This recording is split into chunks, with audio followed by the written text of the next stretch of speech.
Woo! All right, we are live. This is the 2021 Inkerscon reunion. I am so excited. We've been prepping for this evening for quite some time, and cannot wait to chat through the conference, the classes, and the content for the next 2 hours. Grab a drink. You might want to grab a pen and paper because we're going to be talking about a ton of great tips and feedback that we've gotten from the classes. And we have attendees joining us from both Facebook and YouTube. This is going to be recorded. So if you're watching the replay or if you're watching this in your Word because you have to jump out, don't worry, we are recording this, but it's going to be a jam-packed 2 hours with lots of giveaways and fun. I'm joined by Teresia. If you guys haven't met Teresia, you want to, yeah. Hi, everybody. Welcome. I'm so excited you're here. There's already people in the chat box. I'm so excited. And don't be shy. Right now, shout out in the comments where you're from, what you write. We wish that we could have done this on and let everyone have their cameras, but there just wasn't a way logistically we could make it work. So please do not be shy. Use the comments box. You're going to see familiar names and faces from your roundtables. And we want you guys to be able to interact throughout the next 2 hours as much as you'd like. We do have team members that are also working on the chat in the chat boxes, so you might see them as well chime in. All right, should we, I do want to say this is live, obviously. So it's a 2 hour live broadcast. We might have dogs, we might have interruptions, you never know what happens with a live show, but that's part of the fun. So I'm so excited to, and I already see some names that I recognize. Hey guys, we will be able to display a lot of you, your comments online. So if you haven't already registered with StreamYard, you'll see a link that's in the body of this that tells you how to do that. And that'll allow us to display your face like I just did with Amanda's comment. So, okay. So you know who we are and why we're chatting with you for the next 2 hours. I'm Alessandra. This is Teresia. Teresia is one of the co-founders. Well, me and Tracy are both co-founders. So she is the other co-founder of Inkerscon. And in addition to being a fabulous face that you're going to see, if you didn't already see in the attendee group and at future conferences, her background is in business. So she has over 2 decades of experience in business, everything from small entrepreneurs to Fortune 500 companies. And she's kind of my right hand in crime, both before we ever thought about Inkerscon. She was helping me with my writing, and she knows all of these presentations inside and out. So I'm really excited to chat through books and content with Teresia. Well, I'm lucky enough to be joined by Alessandra Torrey, the great. 27 books she's written, which is incredible. She's won New York Times 7 times. She's obviously co-founder of Inkerscon, which is why we're all here and having fun. I'm so excited to be here and to be her partner and get to talk about these presentations, because this is our 3rd year, and man, every year it's just getting better and better. I'm so excited about what is coming next. So how we've you want to talk through what we're going to talk about as far as attendees? Yes, but before we do, first of all, there's just a funny comment from the box that I saw. Nikki is from New Hampshire. She writes Mermaids and Mermen. But she says, I'm Whopper Girl from Inkerscon 2021. So I have got to hear that story sometime. And I hope to meet you in person one day, Nikki, if we didn't meet at the original conference. So I love that. I need a cool nickname like Whopper Girl, You're not cool enough for that. I don't. Not yet. One day. You got to work on that.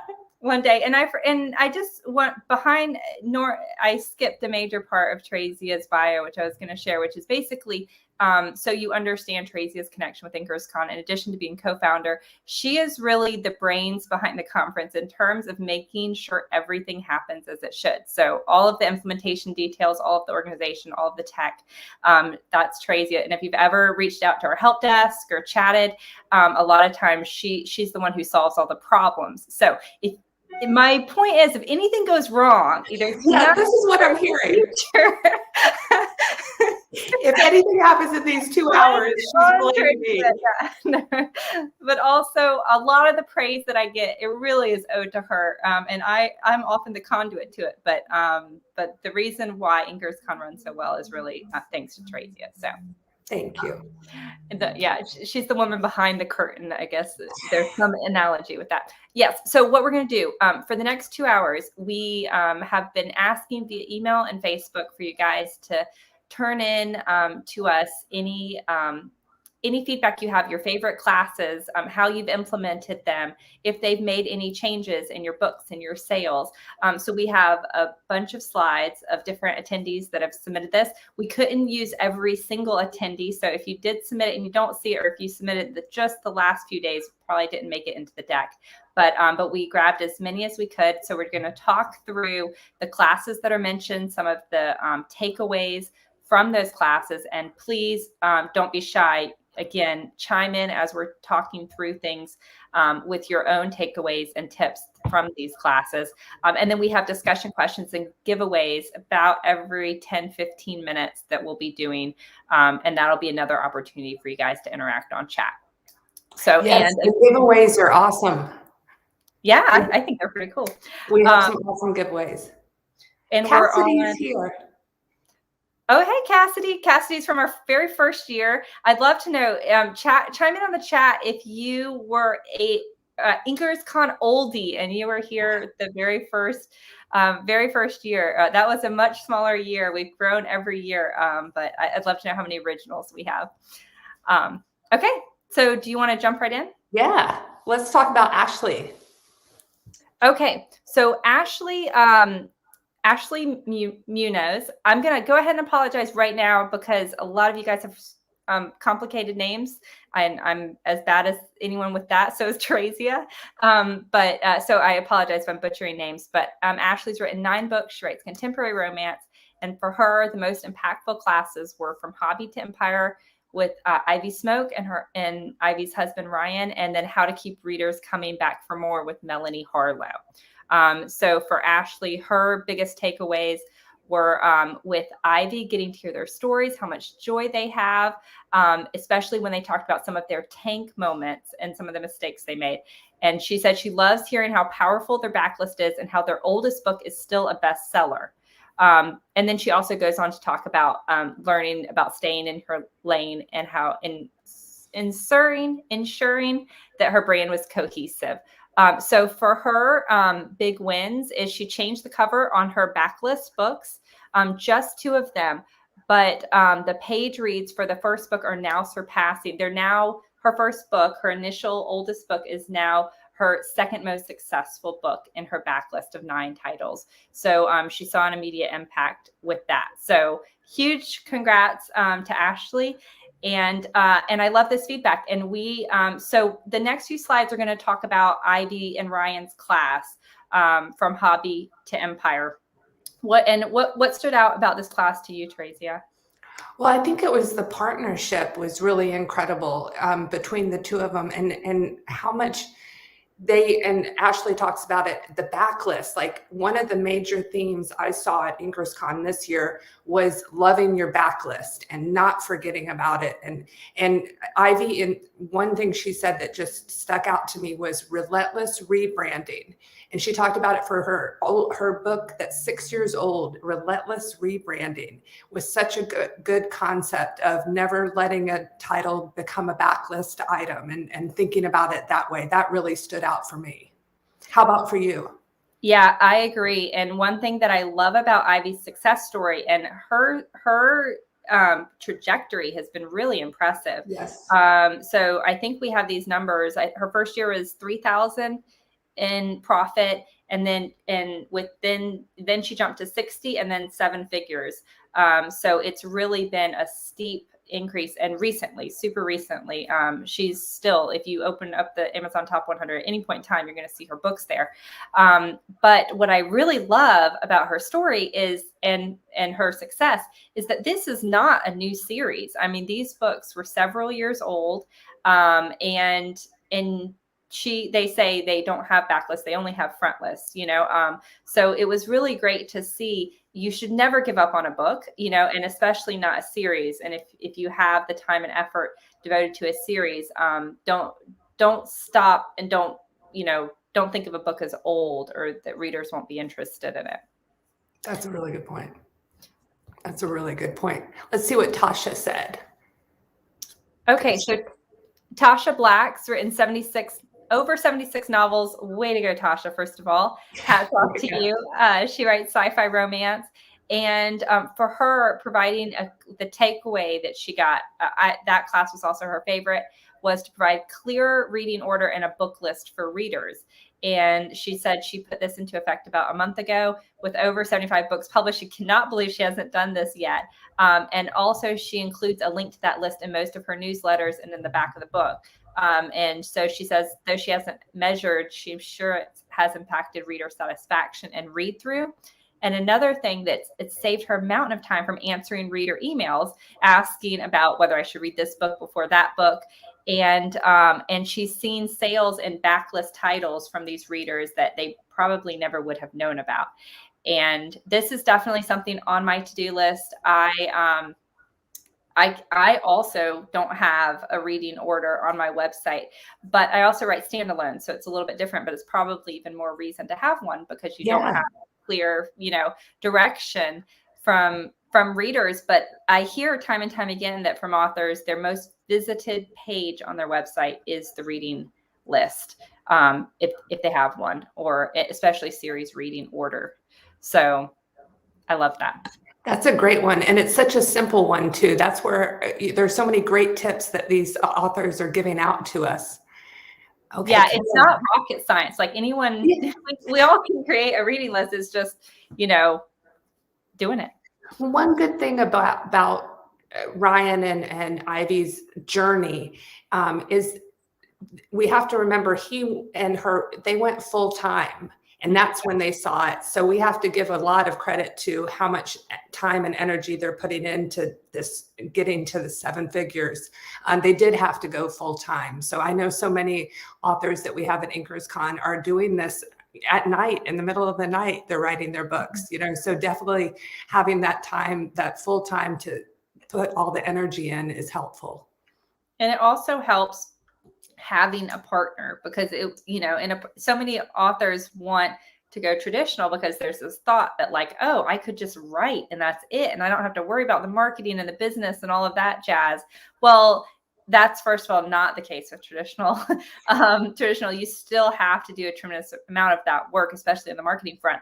But it would be fantastic for me to have a person that I could just turn all that to, and their full-time job is keeping up with trends and handling marketing and tweaking and advertising. Like, that sounds like a dream for me.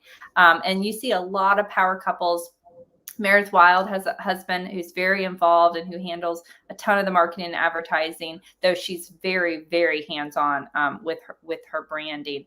But it's Ryan and Ivy aren't the only story, and there are a lot of husband-wife teams, but also friend teams, or someone that has a fantastic PA.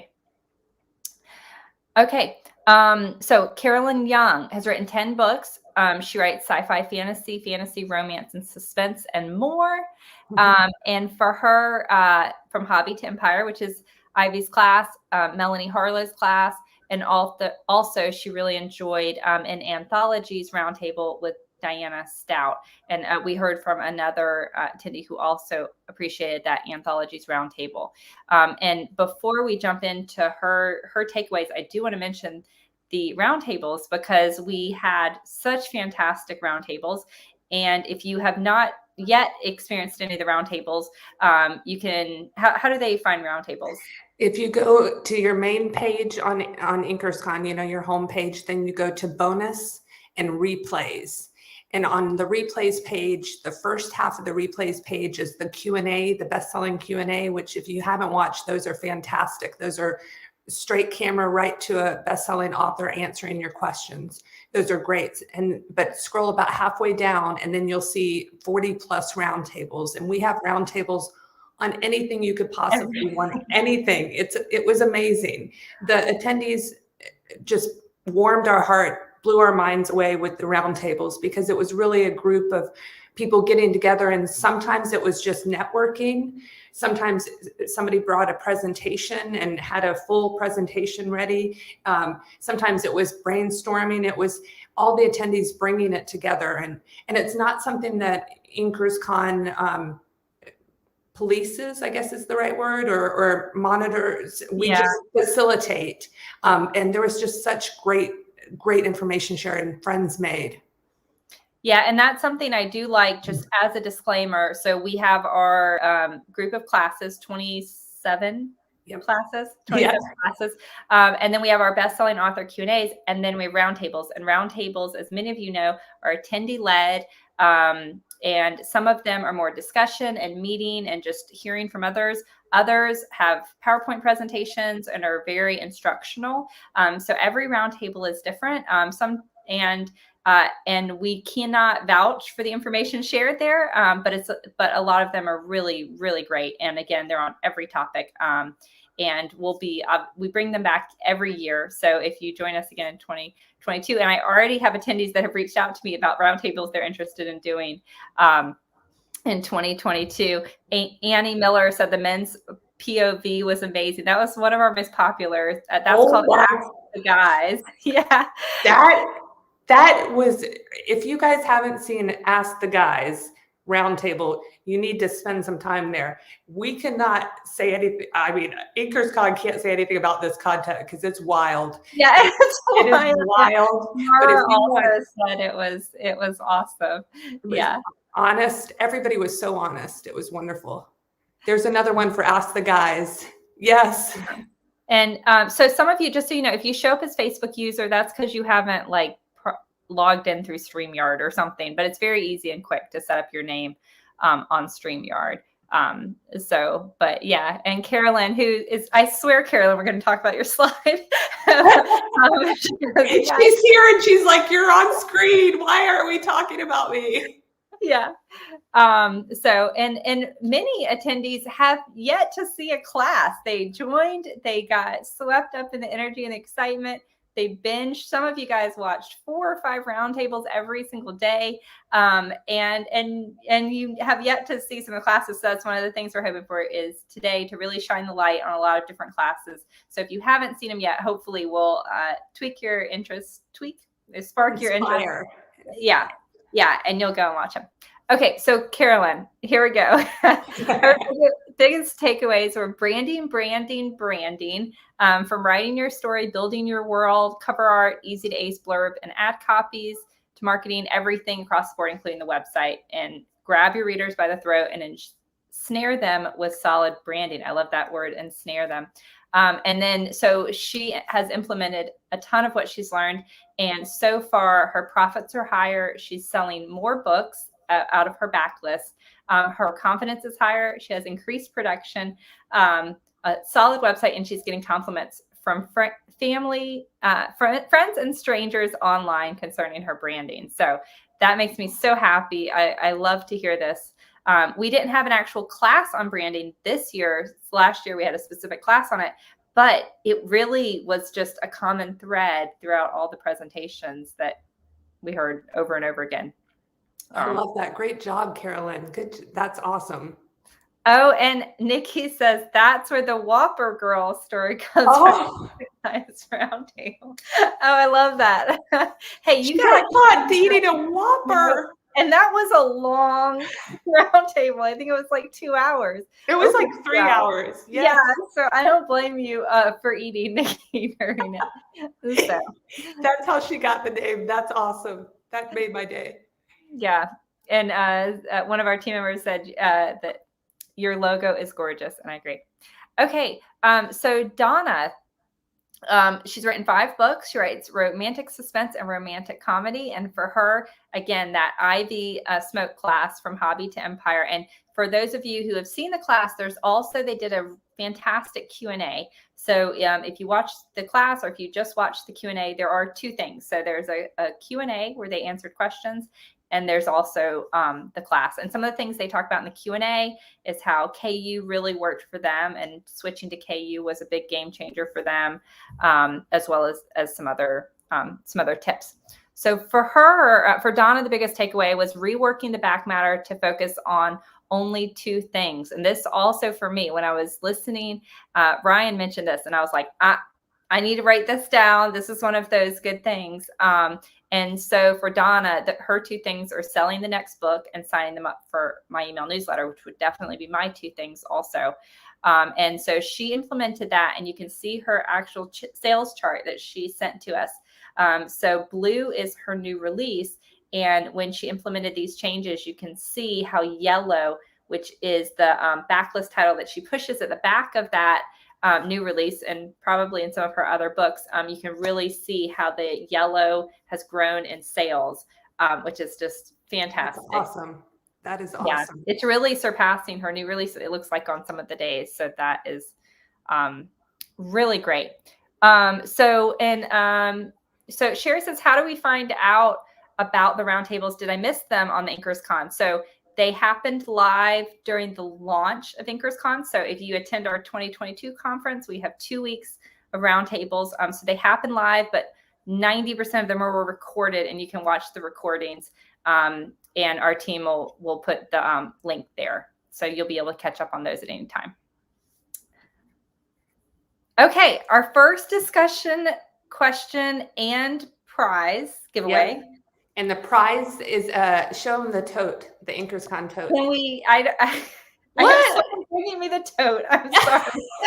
You don't have the tote ready? I will show you the demo. I have messaged my worker bees, and they're very slow, so I don't know what's taking so long to bring me the tote. Yeah, but we have a fabulous Inkerscon tote. Pretend like I'm holding it. I will show it shortly, and it's stuffed with some goodies, including one goodie, an Inkerscon notepad. And I will ship this in a goodie bag to your house, wherever you're at. International is fine. And to enter, just respond to this discussion question either on YouTube or on Facebook.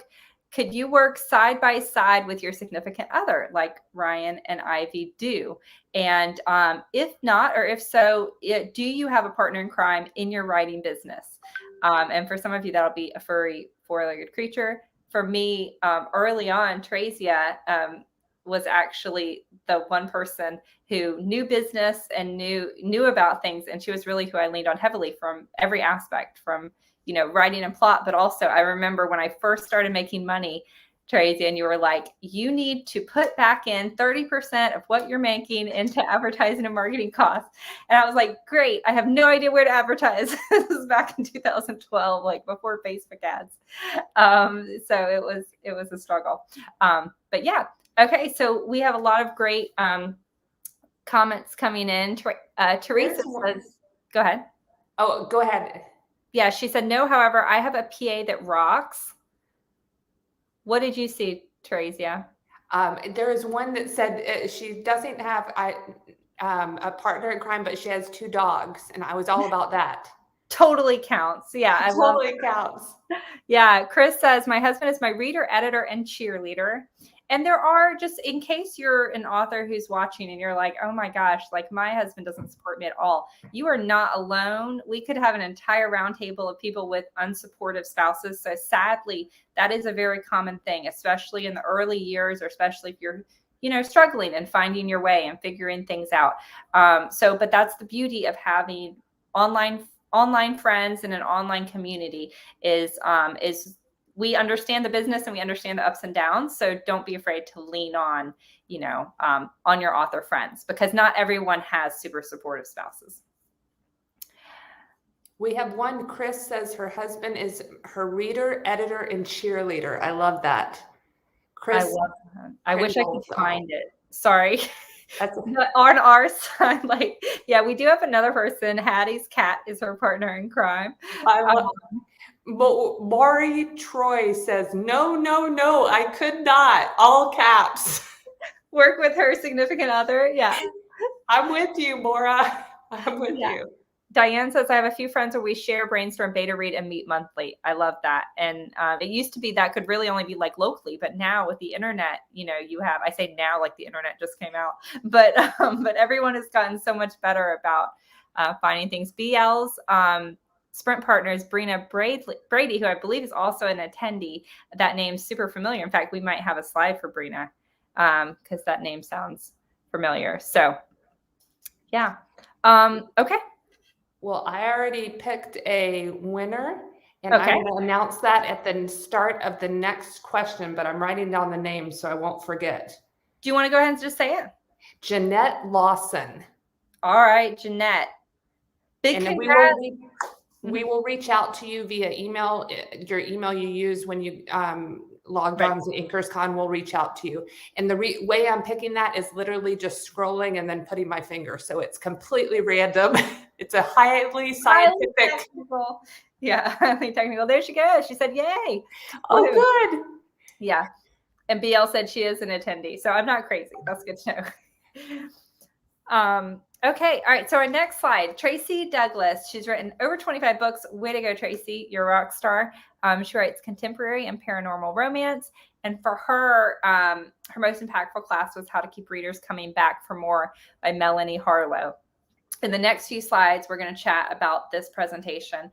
And this was, for me also, my biggest takeaway. The one thing I watched all of the Inkerscon presentations and a ton of the roundtables.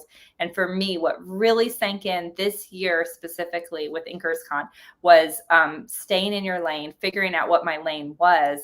And it's something that I have willingly and purposely ignored in the past, but it has hurt me. And my mindset has really changed on that. So what do you mean it's her? So maybe give background. So everybody knows, I should have said it at the beginning, Alessandra has written 27 books in 2 different genres. So she has Alessandra Torrey that does romance, and then A.R. Torrey that does suspense. So 2 separate lanes, but that's kind of just happened recently. So maybe you can tell people about that and how this has made you even more understand your lanes. Absolutely. So for me, I used to have the mindset of no matter what, I mean, have one pen name unless you write drastically different things, children's books and erotic BDSM. In that case, you should have 2 pen names. But if you write just all subgenres of romance and maybe some romantic suspense or some suspense novels, I was always of the opinion to just have 1 pen name. I had 2 because a publisher forced me into having a second pen name early on, but I hated having 2. I had lost readers who weren't aware of my 2 personalities. And so I always said, readers are smart. They can figure out from branding, if your books are properly branded with a cover that fits that genre, a blurb that fits that genre, they can figure out if that's a book for them. And while I still feel that way, I still feel like readers are smart. What I did early in my career and for a good 8 years of my career is I wrote whatever I wanted to write.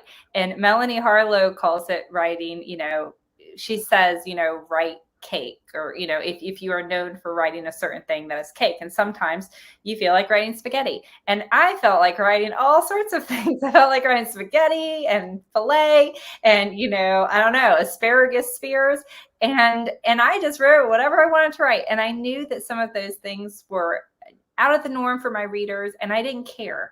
I said, this is what I want to write, and I don't care if this book isn't a success.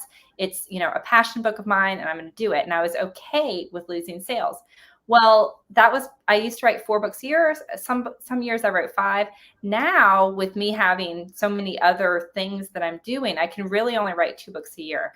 And it's, you're spending a lot of time and effort in those books. It's important to me that each of those books is as successful as it can be. So I'm not wasting time with writing these books, and really watching the classes, and hearing over and over again. And I knew this 3 years ago when I was at Inkerscon in Dallas, and I sat down with a rep from Amazon and we were eating lunch together, and they said the authors that are killing it, they're finding their groove. They're hitting a success point and maybe like historical I don't know, Scottish romances set in a castle. And then they're writing that same book over and over and over again, similar storylines, but that same thing over and over again. And they're the ones that are making bank. And that's what you should do. If you hit a hot streak, stay in that hot streak, and do that.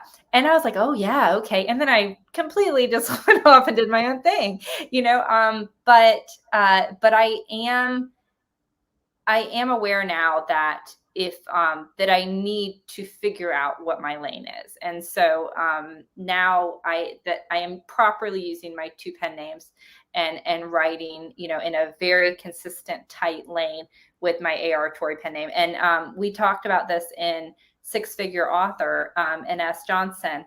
She has one pen name where she writes anything and everything she wants to write. And she just colors outside the lines and does whatever she wants. And then she has a second pen name, which is her 6-figure a year pen name, which is very tightly laned and regimented. And I think that's really smart of her. And it's something that I wish I had defined my lane and I had stuck in it, because I wrote romantic comedy, and then I wrote, dark romance, and then a sports romance. And I've just been all over the board in the last, and I've been lucky because I have a loyal readership, but how much more successful could I have been? Well, I think it comes down to that. I think you touched on it, is there's a point where you want to write what's, Melanie calls it the book of your heart. Yeah. Like you really want to write that, but you're willing, with this education, with like her talk and her Q&A, which you have to see if others haven't seen the Q&A, it's fantastic as well. If you want to be profitable, you need to stay in your lane. And I think that's the big difference of, you made a choice of saying, I'm going to write whatever I want. And I know I might not make that much off of it, but it sounds fun. But if you want to be profitable, and that's where it really comes into, if you want to hit your market and you want to sell some books, you got to stay in your lane and do it consistently. And she was pretty hard-nosed about it. And I really respected that. Yeah, she was. And granted, you're saying if you want to be profitable, you can be profitable by not staying in your lane. But if you want to maximize your profitability and your success. Yeah, she was hard-nosed about it. She's funny because she was like, some days you wake up and you're like, I want to write spaghetti. Well, you can't. Okay. Because your readers want cake. So don't write spaghetti, and I loved that. Like, I needed just to be like, it was a good slap in the face. It was. Yeah. She was so gracious about it. Like, but she's so elegantly slaps us all. Yeah. Well, so Tracy's saying she found out what her lane was as an author, what tropes and types of stories the readers love for you, and what sells the best, and then stay in it. That is just the core message of what Melanie was saying. That is the core message. Let's see. I think there's another one. Yeah, I think we have a couple more. Yeah. So Zena Wynn, who's written over 30 books, fantastic, in multiple romance genres. For her, the most impactful classes were several roundtables. And then she said it's hard to narrow down her biggest takeaway, but deciphering what stay in your lane means for me is what is powerful. And for her, she's now more focused on making sure the reader gets the same experience no matter what subgenre she writes in. And that was something that Melanie talked about, is it's not necessarily specifically about a specific subgenre. It's more the feeling that reader gets when they read your books. And Zena says, I even polled them to be sure what I thought I was delivering is exactly what they were expecting. And that also helped with marketing.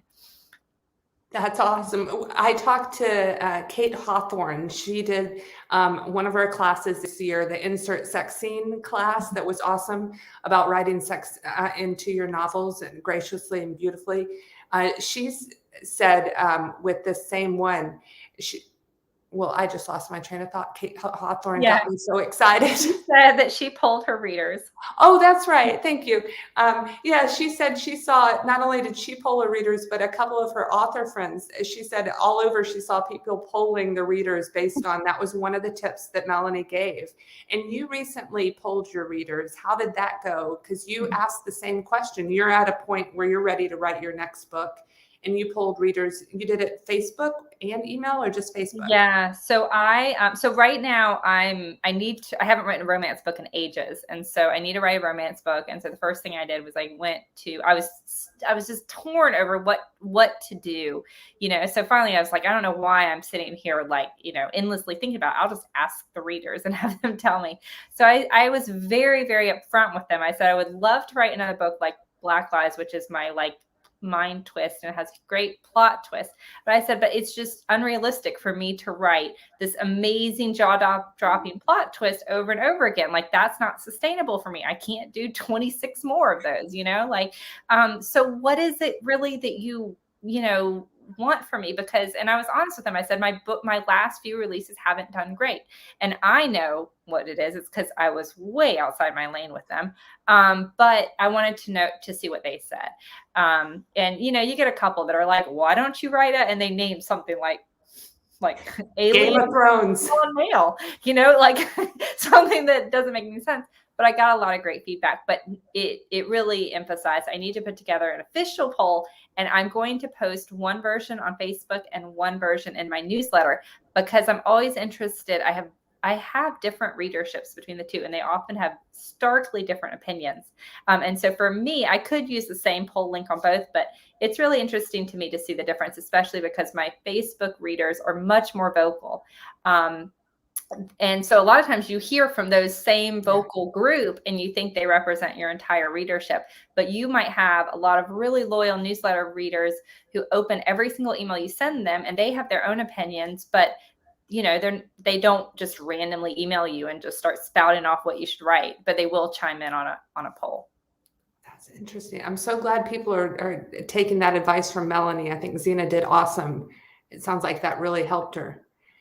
Oh, yeah. Go ahead. Sorry, I was just going to say, we got a comment from Ansley. We've gotten a lot of great comments. She said she pulled her fan group a bunch of outline ideas and then let them choose what to write next. So I love that. That's super fun. I'm sure they loved that too. Go ahead. Sorry. Oh, no, I was just going to say Patricia Bates, who's one of our great, she's awesome. Yeah, she's a fantastic attendee. She's written 32, I almost said 52 books. And she writes a dark historical romance.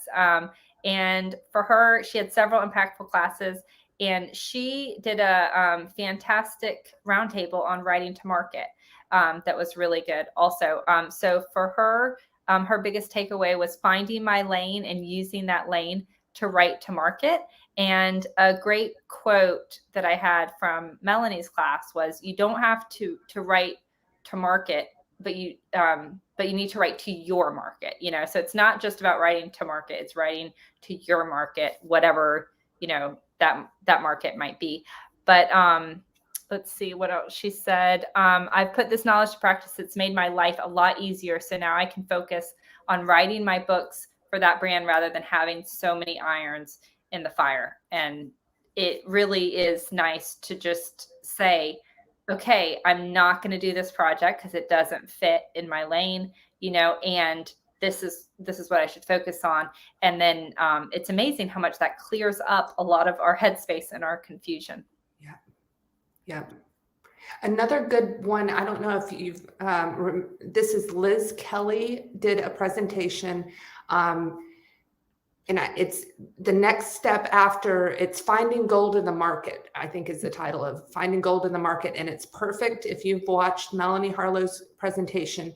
Kind of the next step is to watch that Liz Kelly presentation, because that's a great one on how to write to market.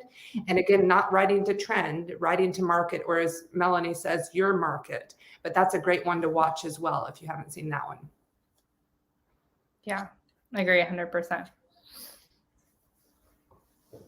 Charlie. All right, Charlie. So Charlie, in addition to having a fabulous photo, I love this, has written 10 books and writes contemporary male romance. So for Charlie, she said her biggest takeaway is finding my niche and my lane and really honing in on my brand. And it's been so useful to really drill down to what my brand is, what my readers want and expect from me, and helping me plan exactly what to do next. And the other thing is, she said Inkerscon gave her a chance to really reevaluate and see what I'm good at, what needs work, and the opportunities to chat with some of her fellow authors. So Charlie also ran a reader survey. Yay. Woohoo! And she looked at what her best releases and most popular books had in common, and then really began to use that to think about what her brand is and what her readers want. And some of it is more abstract, but it's so helpful to know what her brand is. And the book that she released in September was her best release yet. So that's wonderful. Way to go, Charlie. That is wonderful. Yeah, I love that. And that's another, if you haven't seen Melanie's presentation, one of the things when she was very methodical about it, she polled her readers, but she also looked through her backlist and at every book and what it did at release and what, and how long a tail it's had, and analyzed, okay, why was this book successful? Why was this book not successful? And she also then looked at her series and where her read through dropped off and why it dropped off there and why this book might not have appealed to my readers as well as other books. And that can be a hard thing to do, to go through your books. But the other tip that was, and I'm not sure if it was in Melanie's presentation or one of the roundtables, but read the reviews of your books. And I know how much readers hate to do that, but reading, if you have a book that has not done as well as your other books, if you go in and you read the reviews, a lot of times you can pinpoint why that's happening, if you or what it is about that book that they didn't like. And I'm pretty sure that it was Melanie who said this, because she said with one of them, she figured out that the issue was that the hero was like kind of a brat. Well, he cheated on or lied. Yeah, he lied. He was keeping a secret. That was it. Yes. He was keeping a secret from the heroine for most of the book. And the other thing was that they didn't like they could handle a little bit of grouch or grumpy, but they didn't like asshole heroes. And she was able to figure that out from reading the reviews. But if you hate reading negative reviews, at least read the positive reviews of your best-selling books to see if you can figure out what it was that really appealed to your readers on that. That's great advice. Do you do that? I don't do it as much as I should. And I haven't done like an audit, like where I've sat down and I've looked at my, I think it's because I already know why my worst books did. And mainly it was because they were just outside of the norm, or they were quirky or weird. But I need to do like a full audit. I need to be really intelligent about when I look at my like super hot hits, what it is. And I think what it is, it's probably tropes. But a lot of my reader feedback in the survey that I did, or, the question, it was just an open-ended question that I did in my Facebook group, was they said they don't have to have this like jaw-dropping twist. It's really just having a great characters and a great story. And I was like, okay, well, that sort of helps. I mean, obviously we all want a great story. But it was good because they definitely lowered my expectations. Like, it was like, I don't have to write the next Pulitzer Prize winning novel. Like, they can be satisfied if they have, but a lot of them mention sex for my readers, especially my original readers. They wanted some hot sex, but not too much. They don't want it on every page. They want it, to mean something. Okay.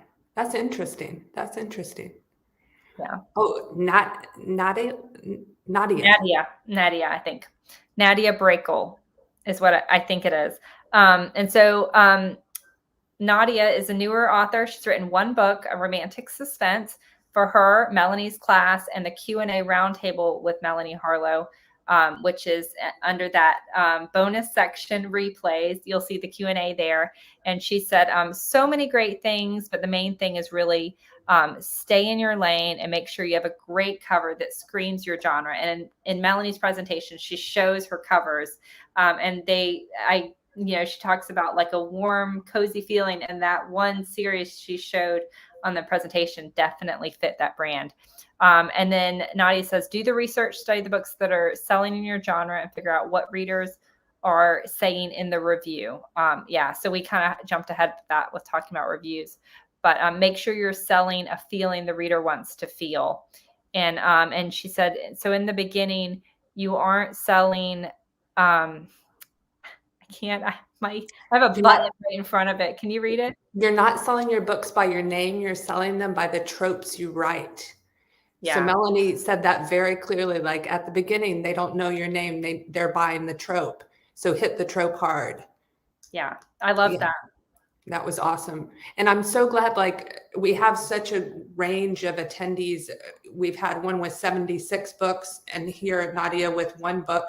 Like, it's to learn this information and to get this kind of guidance at your first book. Like, wouldn't you have loved to have that?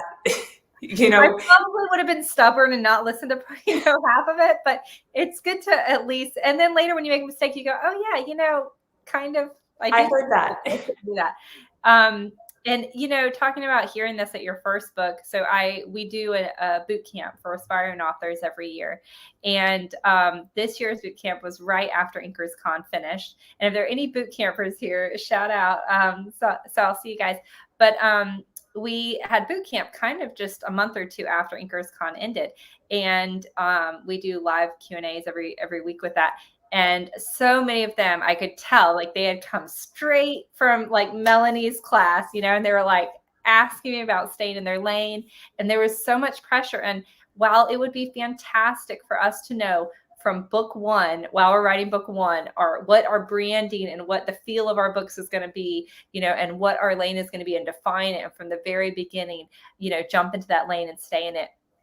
The chances are that it is going to take you 5 or 6 or 7 books to figure that out. And that is okay, because you're going to want to write different things, and something is going to come easier to you, and you're going to enjoy it more, and your readers are going to respond to it better. And it sometimes takes a couple books to figure that out. So for any of you who are newer authors and you watch this, and you feel this tremendous pressure to figure out your lane and stay in it and never move out of it, like you don't have, give yourself a break, because it takes time. And maybe you're an author that doesn't stay in the lane. Maybe you're an author that has an interstate, like we had a round table about, and that's fine, because we all have different paths, and there are authors that find success, with a very, very wide interstate that they play in. I like that. We've got a ton of boot campers here. Yeah, I see it. I see you guys. Y'all are fantastic. Hey, Beck. Hey, Kanzi. Hey, Teresa. I think that's cool, though. It does kind of give you weight off your shoulder if you've just seen this presentation. You're like, I need to find my lane right this moment and can only perform to my lane. That's not reasonable. And you're giving us a gracious gift to say it does take time to find your lane, to find exactly what feels good to you as an author, and then the marketing that goes with it. That helps. Yeah. And before you go to the next one, because I'm not sure if I'll have a chance to say this, when I do see a lot of comments like, well, what if I want to write spaghetti, and I'm known for writing cake, and that's thank you. I just got my tote bag delivered. So woohoo! Congratulations to I can't remember who the winner was, but Jeanette. Congratulations to Jeanette. But if someone goes, well, what if I do really want to write spaghetti, and am I making this?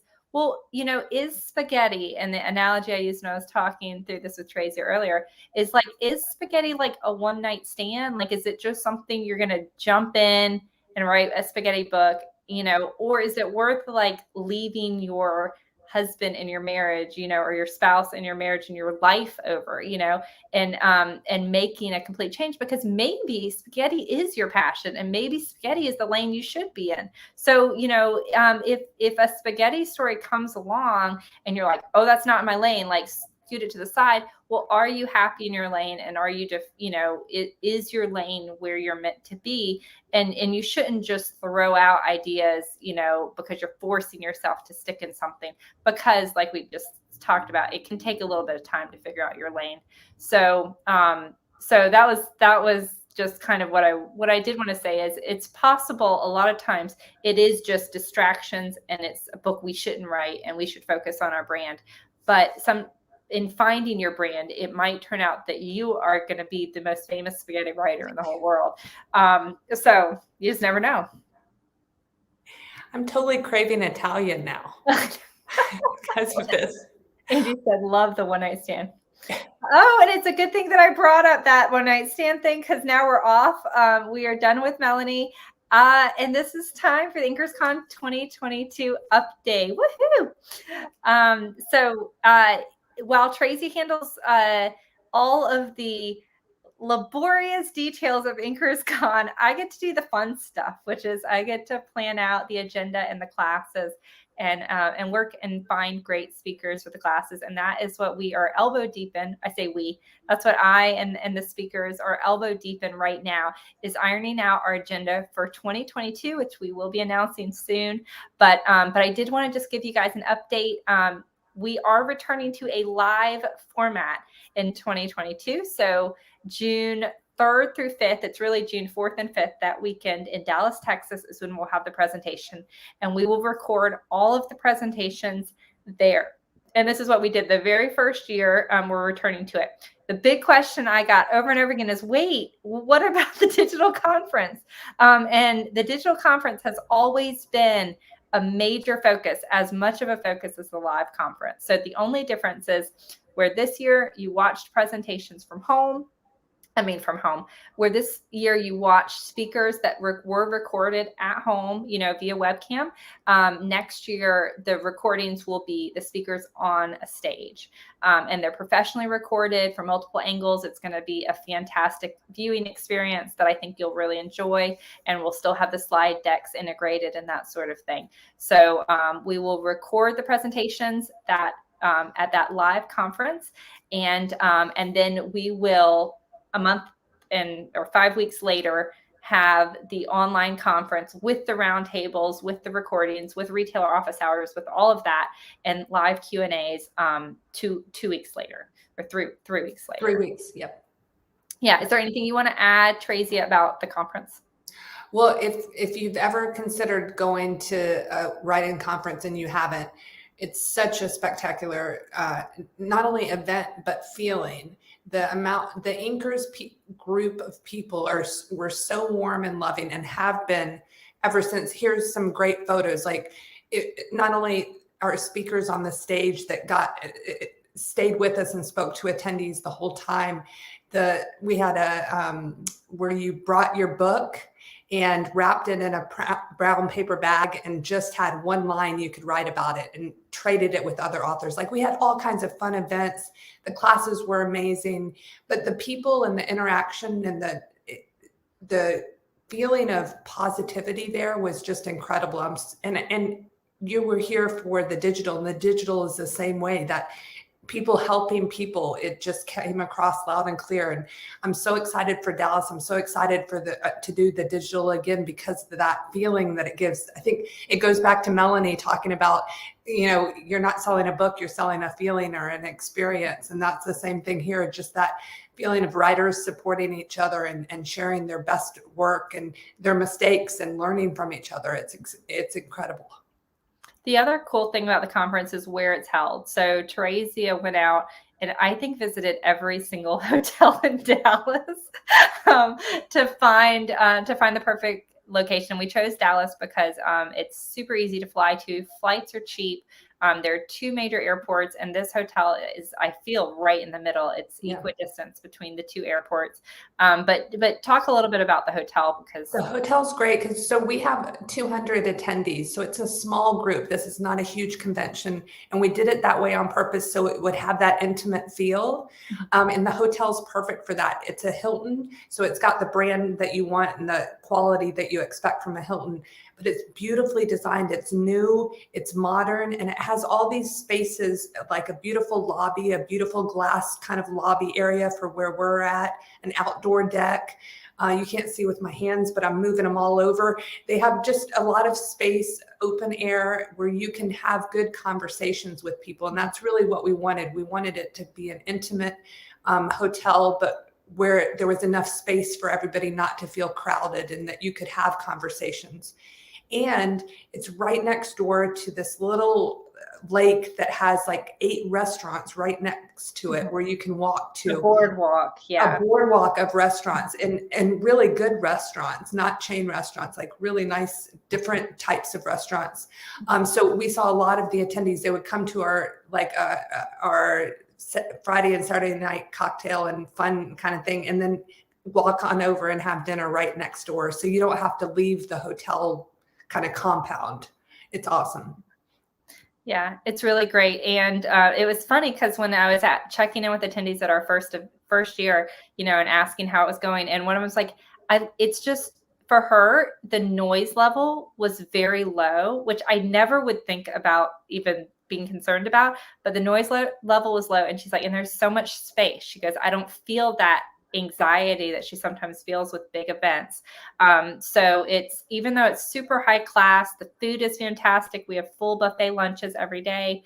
And the presentations are great. It's small. And our goal is for you to leave there and know every single face and have had a conversation. And we're all introverts and we're all bookworms. So that was really nice to have. So if you're interested, we are limited in spots with the live conference because it is a smaller event. I forgot you can change the slides too. So if you're interested in getting a live seat, we are in early registration, and I would suggest you grab your seat soon. The digital conference, we have more room for, because we can take as many digital attendees. So you do have more time, but it is early registration pricing for digital right now. And our team's putting the links in the chat, but you can just visit Inkerscon.com anytime. There's payment plans available, and you can do that. And if you do need to pay with PayPal, just reach out to the team, reach out to us and let us know. Tracy can send you an invoice through PayPal if that's easier for you. And the live ticket includes digital automatically. The digital ticket does not include live, but it's cheaper. So yeah, Angie K. Love, who is awesome, has been around for a long time, says she's not sure it's in the cards for 2022, but I'll hold on to the vision. You never know. That just makes my heart happy. Like, if it's on your vision board, wouldn't that be wonderful for somebody to say, like, that's on my vision board for, it may be 5 years before she comes to Inkerscon, but to have that as a goal, that just makes my heart happy. I love that. And I love seeing you guys. Danny's already signed up for online 2022. So it's I promise you guys will not be disappointed. You're going to love the lineup that we're working on right now. So, okay. While Tracy is looking down at something, I'm just going to show off the tote bag again. If you attend live, you get a tote bag, you get a t-shirt. We will still be doing the t-shirts for digital attendees. But it's a nice little tote bag. You're just so proud that you finally got the tote bag that was not there when it was supposed to be there. Why does it take 45 minutes to walk 3 steps down the hall of your tote bag? Okay. This is why you don't work with your husband. This is why he's not your partner in crime. Like, weren't we supposed to release a book last week? Oh, well, didn't get around to it. Okay. All right, so moving on.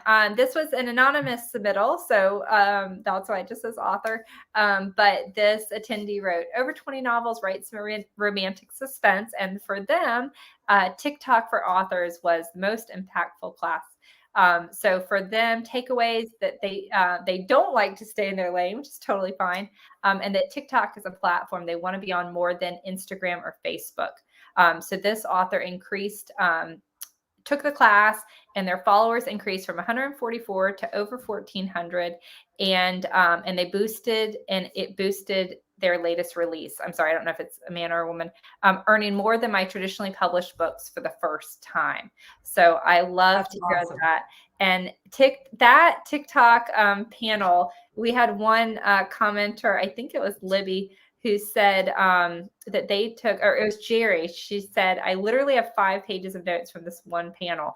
And I was dead set against TikTok until I started seeing how much it was moving the needle on book sales. Like, I have never seen a social media platform that impacts book sales and has more books that go viral based than TikTok. It's really amazing.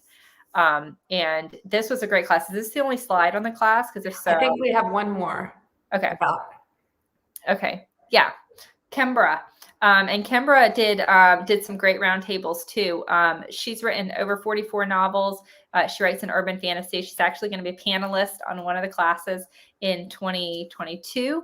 But for Kimbra, her biggest takeaway was that The reality is right now that TikTok is free advertising. Your return on investment is only determined in the time it takes you to make content.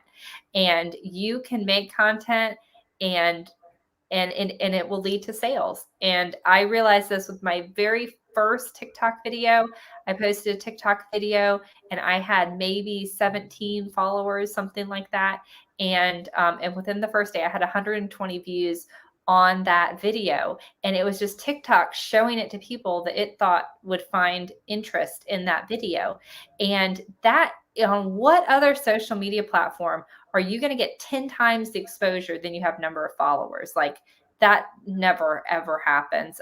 So from the very beginning, even if you don't have a lot of followers, if you're making content, and Eden O'Neill, who is one of the presenters on that panel, in the beginning, she jumped on TikTok early. She was making 3 videos a day because she was locked up. She was, with COVID. And she was making 3 videos a day, and she really attributes that to your success.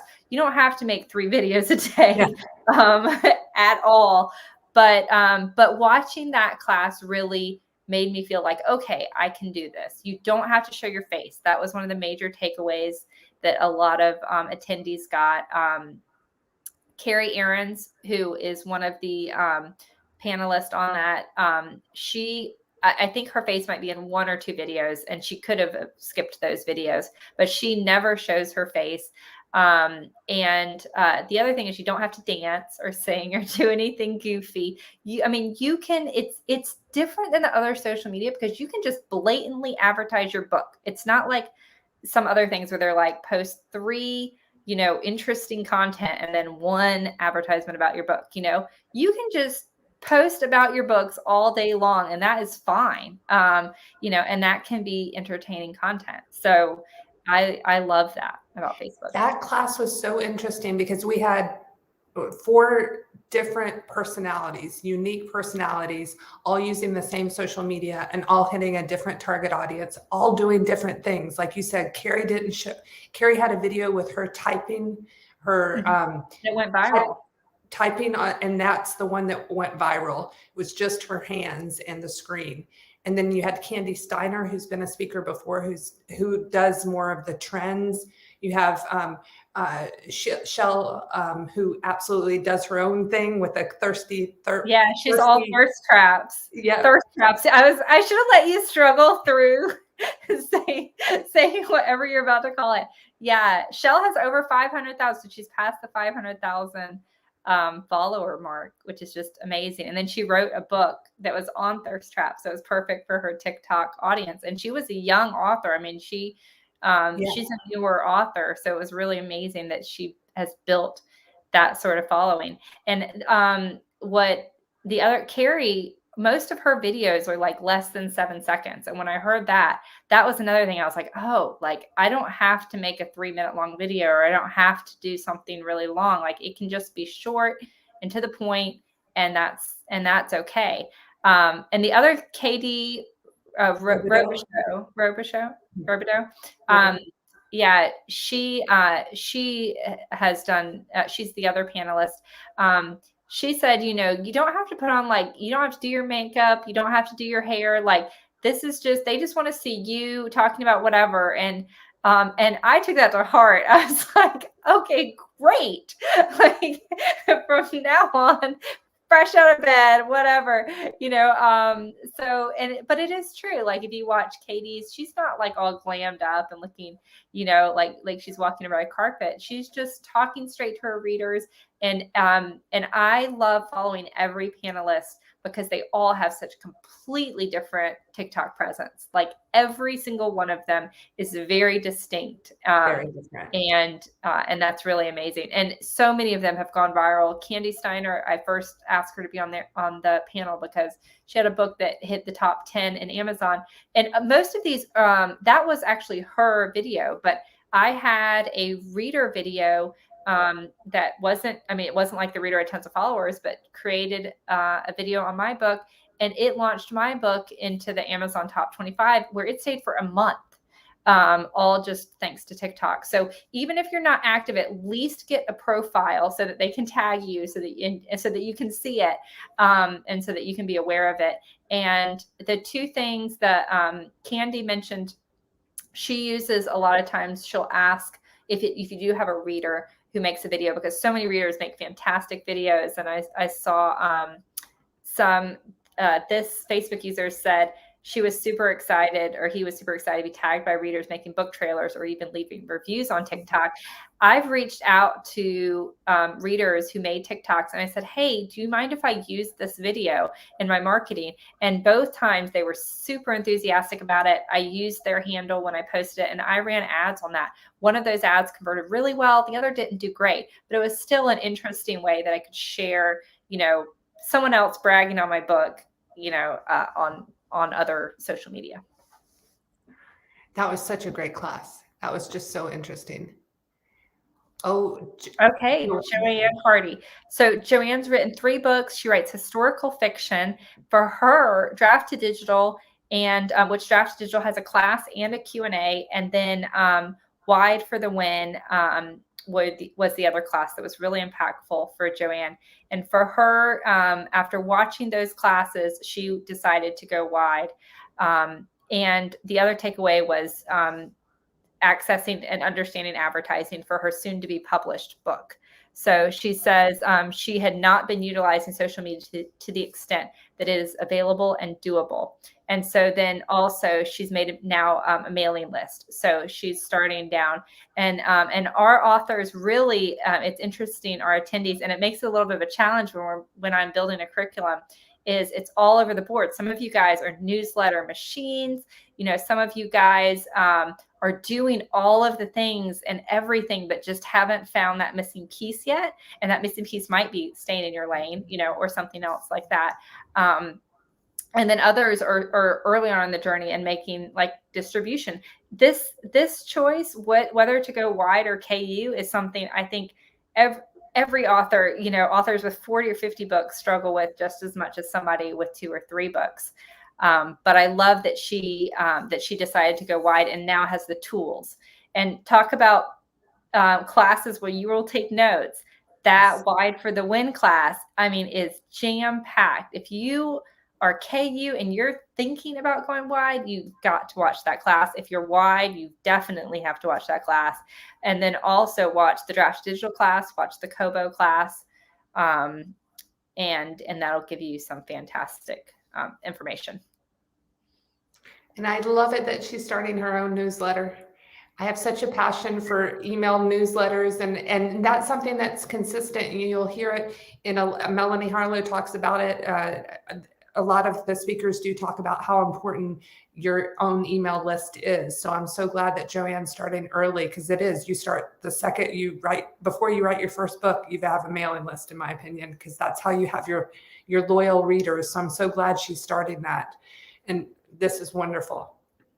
Yeah, and like you said, I heard about this over and over again in the best-selling author Q&As too. Almost every single best-selling author that we questioned, their newsletter was brought up.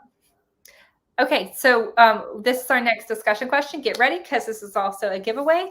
What is our prize of the day? Next, it is a ticket to MiniCon, and we haven't even talked about MiniCon. Maybe we should tell them a little bit about MiniCon. Yeah, so MiniCon happens every year in February. I say every year. This is going to be our second MiniCon. Last year was such a fantastic success. It is a mini version of the conference. It doesn't have the round tables. You only have access for 3 months versus 3 years, and it's only 4 classes. But it's a fantastic and productive way, and super fun to kick off the new year, and kind of, while you're revved up, while you're making your New Year's resolutions, to really just give you some great information and inspiration. Inspire you. Yeah. It's $29. So it's a much, lower price point, and tickets go on sale January 1st. So whoever wins is going to be officially our very first ticket holder. And then MiniCon is the 22nd and 23rd? January 22nd and 23rd. Yes. So, and our team just posted some comments. So, for your chance to win a ticket to MiniCon, are you wide or KU? And did that decision change based on anything you learned at Inkerscon, either this year or any year? So let's see what comments. Teresa said, when I do a release, I go wide for 3 months. After that, I put it in KU. And one of our best-selling authors does the same thing. And I think it's T.M. Fraser. I think it's T.M. Fraser. She goes wide with her release, and then she moves it. Once it's kind of a backlist title, she moves it into KU. Tara Lynn said she's wide, decided to go wide in January. TikTok helped her succeed wide.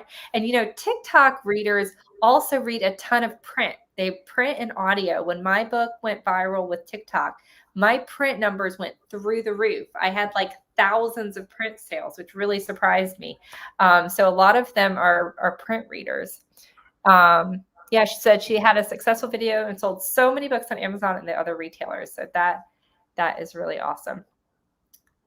Good mix of KU and wide. Yeah, a lot of wides. Cassidy says she'll probably go KU. And someone's doing the 90 days in KU and it's going great. And Tiana said, I changed to mostly KU after I tried KU with a series that did better than wide. Yeah, and the KU readers definitely are voracious readers. Wide, if you have series, a lot of times the read-through on wide can be better. Dina said she's in KU. She tried wide for years and never sold a dime. Dina, I feel your pain. I tried for wide for so long, and I just could never get my number. I was always, Amazon was at least 90%, and I just couldn't make it budge. That being said, there's so many cool opportunities that there are now that there weren't 3 or 4 years ago. So I'm always tempted. I'm always kind of eyeing it. Okay, do we have a winner? We do. Danny Gaynor. Danny Gaynor. Is she a Facebook or a YouTuber? She's Facebook, and she says she's KU to start, and then she goes wide after the first 90 days. Yeah. And she's getting a ticket to MiniCon. Woohoo! Welcome to MiniCon. You're our first official attendee. So I love that. Okay, all Jen. Right. Moving on, Jen. So Jen's written 8 books. She writes cozy mystery. And for her, the most impactful class was Worlds Apart with Tex Thompson. And I'm so excited that Jen picked this as her class because so many attendees join. They run over to the marketing classes. Though this year we had everybody running to roundtables because it was this like frantic, like don't miss out on roundtables. But they run to the marketing, they run to the business classes, and a lot of times they skip over craft, and a lot of times they don't go back and watch the craft classes. And let me tell you, for long-term success, building and improving your craft is something I do on a continual basis, and I truly believe that we never can stop learning enough about craft. And if you have not seen Tex Thompson perform, we were lucky enough to find her our very first year of Inkerscon, and she is the most dynamic and entertaining speaker. You will not be bored. That class is an hour and a half long, and it's called World Building, or the title is about world building, but really it's a settings class. So don't think that you have to have a series or, a fantasy, world that you're creating. It's really a class that's about setting and how to use setting in your book and how to pick your setting. And for Jen, she says, think about what a place normally represents and twist it. That was something that she pulled away from it. For example, gas station becomes a sanctuary. So in the example that Tex used for this, she was thinking like, you have a group that's running for cover, that's on the run, where could they be protected? And a place you normally wouldn't think of as like a gas station. When I was listening to this, I was thinking of the movie or the book Warm Bodies, which is about, zombies. And the safe place that they go in the book is an airplane. It's a commercial airplane that's like sitting on the runway. And that's kind of their home and their protected place. And that is a totally unique location that you normally wouldn't think of. But this class is really fantastic. Let me see. I think I had another note on it. And another example, she talks about setting in the very beginning. She's talking about selecting a setting for your novel. And the example she used was Lilo and Stitch, which I'm not super familiar with Lilo and Stitch, but it's set in Hawaii. And originally when they were creating it, it was going to be in Kansas, and kind of as a last minute, they decided to switch it to Hawaii. And if you've ever seen it, which I have not seen much of it, but Hawaii is that setting is like a character in itself. It's, in their house, in their customs, in the ethnicity of a lot of the characters. So it's like, you can't even imagine Lilo and Stitch in Kansas. Like it would, because it's ingrained in the, in every bit of the story. Yeah. And your setting can do that if you pick the right setting, if you really think about it and think about how to bring it into play. So if you have not seen that class, I urge you to watch it. It's fantastic, no matter what genre you write in, and to watch all of our other craft classes, because there is some gold there. Yeah, absolutely. Oh, time for another discussion question. Okay. So we had quite a few craft classes. What was your favorite craft class so far? And we put down a list for you. Insert sex scene here. That was Kate Hawthorne, hitting your writing stride with Michael Laron. That one was great. Gave me confidence, not even as a writer, just as a person, gave me confidence. Premise, plan, plot. Worlds Apart, we just talked about. How to create powerful scenes. And Getting Serious About Sprinting with Chris Fox. That's a great one. We do something about sprinting every year because it's so important, a skill to learn. So let's see in the comment section, what was your favorite class? What's our prize for this one? Another ticket to MiniCon. Okay, so this is another ticket to MiniCon. And you can respond with a roundtable too, because we did have some craft roundtables. So I'd love to see. So Jennifer said insert sex scene here. That sex scene class was something I heard a lot of requests for. It was like, where do you struggle the most in your writing? So many authors had to struggle with chemistry and sex scenes. And the title is kind of interesting, but it's because so many authors, they're writing, and then they just put like insert sex scene here, and then they move to the next, and then that's part of their homework that they have to come back and do later. Okay, Mara said Getting Serious About Sprinting, and I loved that class. Chris Fox is fantastic. We did that as a live Q&A. Carolyn said Worlds Apart. Premise, plan, plot was super helpful to Beck. A lot of Worlds Apart. Yeah, another premise, plan, plot from both Kate and Teresa. So if you struggle with outlining that and plotting your novel or pantsing your novel, then be sure to watch that. I love this one. Cassidy says, thank God for Kate Hawthorne. I love that. And Kate's just a beautiful person. Like, she's just wonderful. She was one of our very first live attendees. And she'll be, I'm sure, coming back. And she teaches that class too with such grace and elegance that it really does elevate from just being a class about how to write sex to really how to infuse emotion into your story using sex. She does an incredible job on that. Hitting your writing stride, we have again, Ronnie. That was something I heard the most during the weeks of live, is so many authors. That is just a great, I could listen to Michael teach forever. And he will be coming to the 2022 live conference.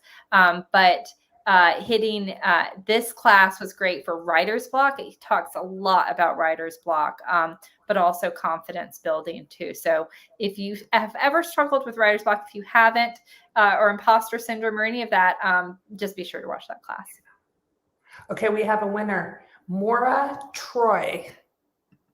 Maura, perfect. So congrats, Maura. We'll contact you via email and give you sign you up for MiniCon. MiniCon.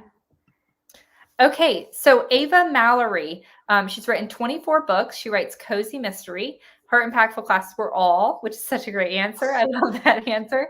But for her, just overall with the conference, her biggest takeaways is the power that comes with learning from mistakes and not giving up. I heard it from so many guest speakers. They didn't come in and tell us everything they did right. or we're just lucky, they also told us about mistakes, both big and small, and how they pivoted and moved forward, because the love of writing and having just one reader, really mattered. And this is great. I'm a big believer in us being transparent and sharing our mistakes as much as our successes, because if another author, try something out and it doesn't work, and it's a huge disaster, hey, that's a mistake I don't have to make, because in the same way, if I waste a ton of money on some new advertising, and it goes kerplunk, then by all means I want everyone else to know, because I don't want anyone else to have to make that mistake. And there were a lot of times, both the Q&As were really great for this, but also in the presentations, when a lot of presenters talked about mistakes they made. One that stood out to me was Nana Malone. And Nana is one of our best-selling author Q&As. She's spoken at Minicon in the past. She's spoken at Inkerscon in the past, and she is very entertaining.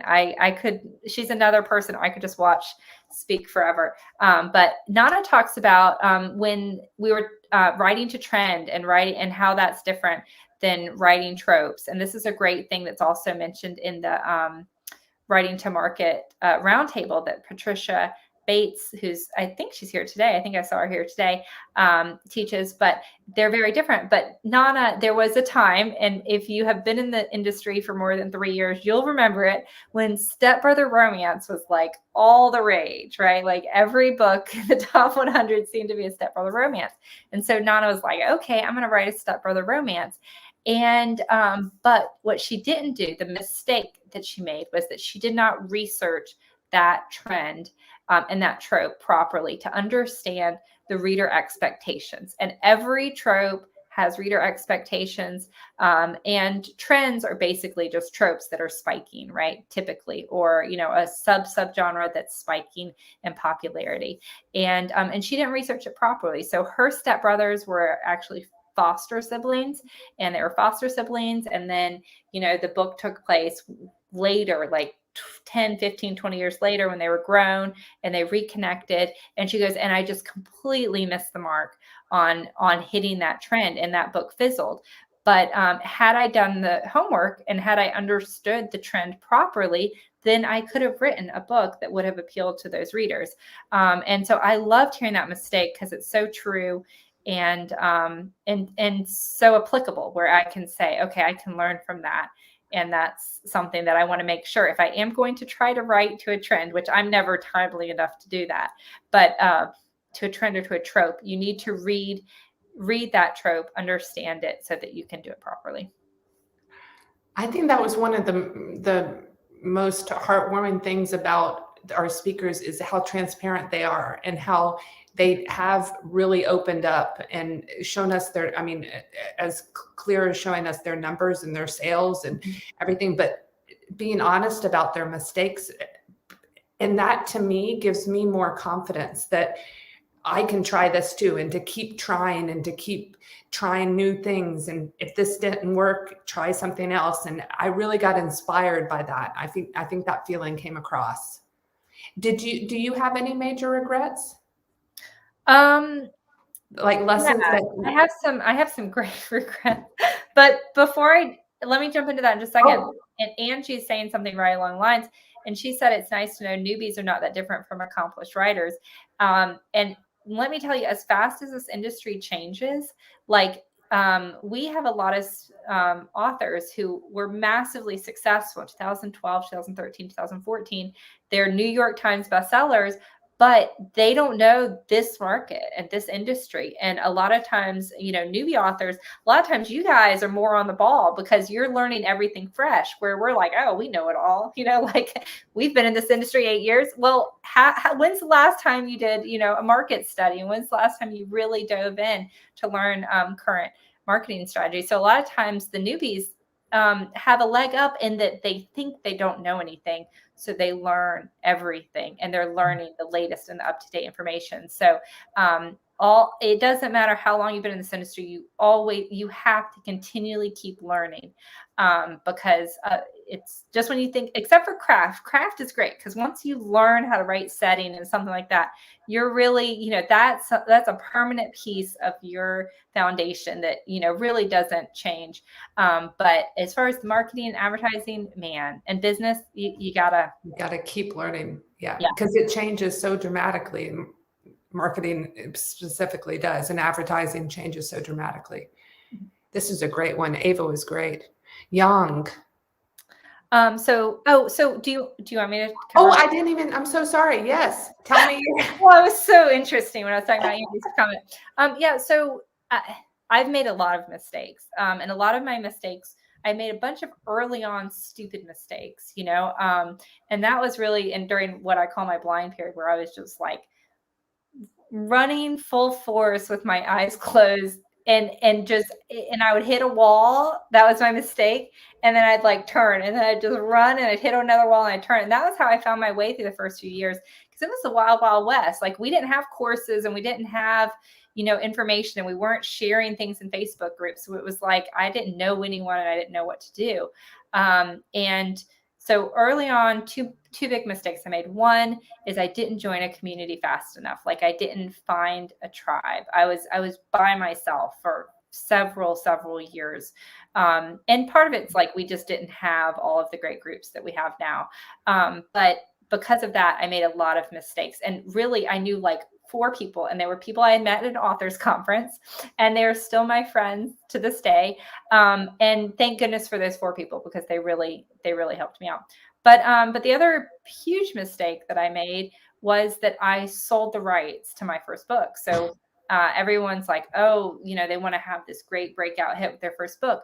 I had that great breakout hit. And the negative was, I didn't have any backlist. I didn't have any platform. I didn't have a newsletter. I didn't have social media. I didn't have a website. I didn't have anything. So I had these thousands, 10s and 20s and 30,000 readers who were reading this book, and they had nowhere to go to follow me or to find out. And I lost them. I lost them because I sold the rights to that book to Harlequin in a 2-book deal. And I sold the first and second book in what would become a trilogy, my most popular trilogy, and I don't own it, and I don't have any control over it and the marketing. And the marketing hasn't been updated in years on it, or branding hasn't been updated in years. And they dragged out the second sequel for 18 months. And by that time, I completely lost any readership that I had. So what was great about that contract is it gave me an advance, and it gave me money and the confidence to say, okay, this is going to be my full-time career, and I'm going to do this. But the negatives now that I'm facing, almost a decade later, is I have this fantastic resource in my backlist that I really believe that I could do amazing things with, and I could write more books in that series. I could write 5 more books in that series, but I'm not going to write 5 more books in a series where I don't control books 1 and 2, and they can do whatever they want with that. And I'm nowhere close to paying off that advance. And they're not interested in giving me the books back out of the goodness of their heart. So in retrospect, that was a mistake. And it was a major mistake that impacted both my, the growth of my initial, success, and sustainability of that success, but also then a major part of my backlist that I don't own, or have control over. So it sounds like your lessons from this are: 1, find your tribe. Mm-hmm. And Inkerscon is a great way to do that. And how do you, like, looking back at your shyer self? Yeah. Is it as simple as going on the digital group and saying, I need a writing pal? Like, how do you find your tribe? Well, first of all, if you search the group for I don't know anyone, that's probably all you have to search for. But anytime anyone makes a post like that, you'd be amazed at how many people respond. Like, it's and when we have the live conference, there's an app that we have that prior to it where people chat. But I will tell you what, I am a totally different person now than I was 8 years ago in terms of my confidence and but I am I am still a shy person. If I go into a strange environment where I don't know anyone, it's hard. I'm not, it's hard for me to just walk up and be like, "Hi, who are you guys? What are you talking about?" I mean, that's just, I just can't do that, and the good or bad news is that in author conferences, we're all mostly book nerds, right? So, for all of us, like, we'd rather just sit in the corner and read a paperback rather than go up to a group of strangers and say hi. But yes, if you go in the attendee group prior to arriving and say, "Hey, I don't know anyone. I'm traveling alone. I'm on a budget. Is there anyone who, first of all, who wants to share a room or something like that? If you have a need like that, but also, like, this is what I write. I'd love to make some connections prior to. Maybe we could plan a dinner the first night. Or I'm doing a singles dinner." Arrange a singles dinner the first night. Like, hey, if you don't know anyone at the conference, like, sign up and let's all go to dinner across the street together. And that's great because you all don't know anyone, and you'll immediately have a group of friends. But let's say you're not going to the live conference. Let's say that you're going to the digital conference. Post in the attendee group, first of all, at any time and say, "Hey, I'm looking for a sprint partner." There are sprint groups that are happening all the time. It doesn't have to be in our attendee group. It can be an Inkers group. It can be in any group. But if you post and you say, "Hey, I'm looking for somebody to sprint with, once a week or twice a week," get a group of sprinting partners and y'all will all meet on Zoom and write together, or you'll just clock in through a private Facebook group that you'll create. But it's super easy to make friends that way.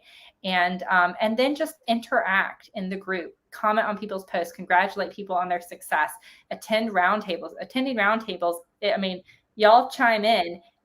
Many of you know people now through attending roundtables and just having conversations there. Gosh, I went on a rampage. No, it's so important. She knows we have 2 hours, right? Like, we have to get through other stuff.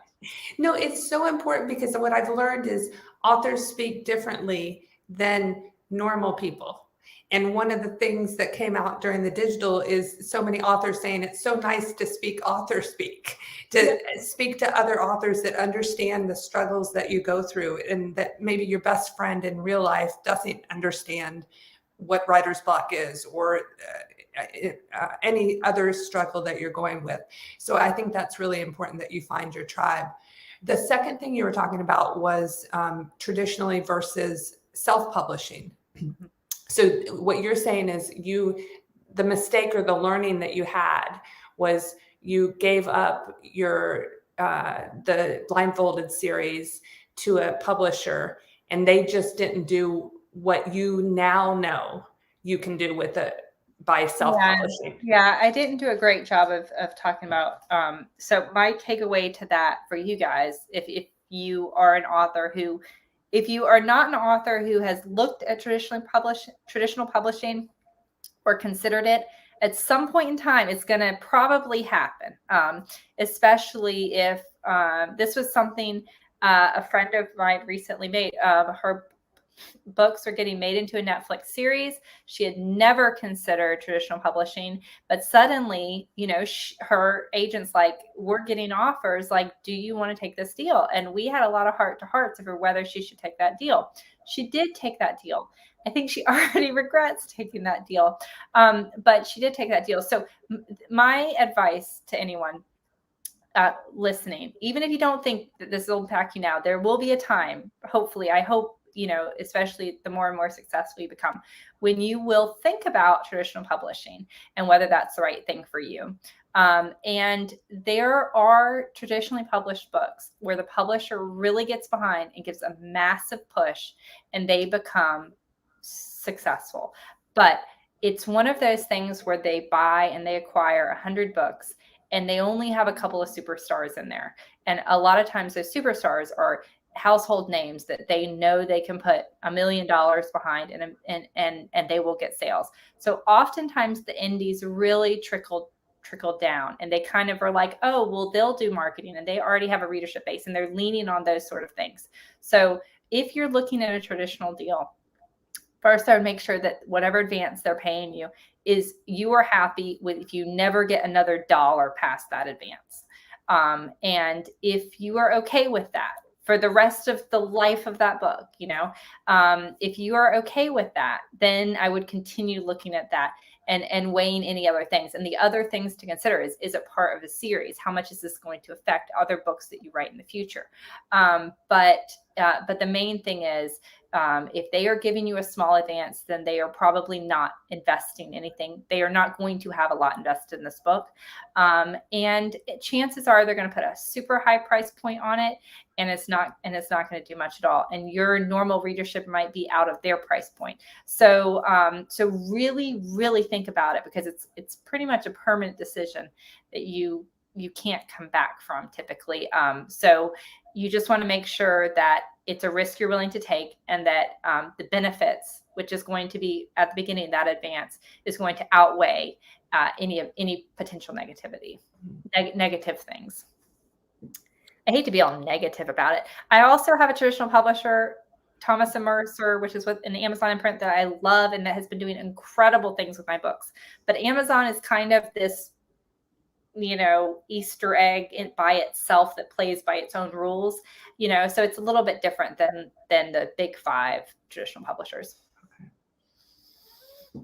That was interesting. That was really good. And I feel bad for Blindfolded Innocence. You want it back so bad. I can feel. Yeah. If anybody's not familiar, this is the story of how her and her husband met. Yeah. Like it is that's her baby. I'm emotionally tied to this book. Yeah. So yeah. Okay. What about Young? Okay. Young. I'm so sorry, Young. Yeah. She's looking at me like, she literally is looking at me in my point of view, like, what is taking so long? So Young's written 2 books. She writes YA, poetry, and fantasy. So various classes were impactful for her. But for her, she was impressed with how much research the authors have done for marketing. And as a win, she's bought almost every book mentioned. And I believe that that's probably our next discussion question, which is about books. But before we move into that, easy with the I got a little trigger happy. I could feel you. I was like, I would be like, don't touch it. So before we move into that discussion question, this was something I heard a lot of, and one email that I loved, it was like one of those emails I wanted to print out and frame, was from a male author who was I believe a military science fiction author. And he emailed me after the second weekend, and we had done 2 more live author, best-selling author Q&As. And many of the best-selling authors in 2021, well, all of them were romance authors, because those live Q&As were a transition from a mentor program that we used to have. Next year, we will have a better variety of genres in those best-selling author Q&As. But he said, I almost didn't watch them because they were romance authors and I don't write romance. He goes, I'm so glad I did, because I was so impressed with how intelligent and smart these women are with their marketing and their decisions. And even though it was romance, which wasn't my genre, there were so many things that I could take away and learn from what they shared. And I love that. And I feel like we do have just incredibly smart speakers.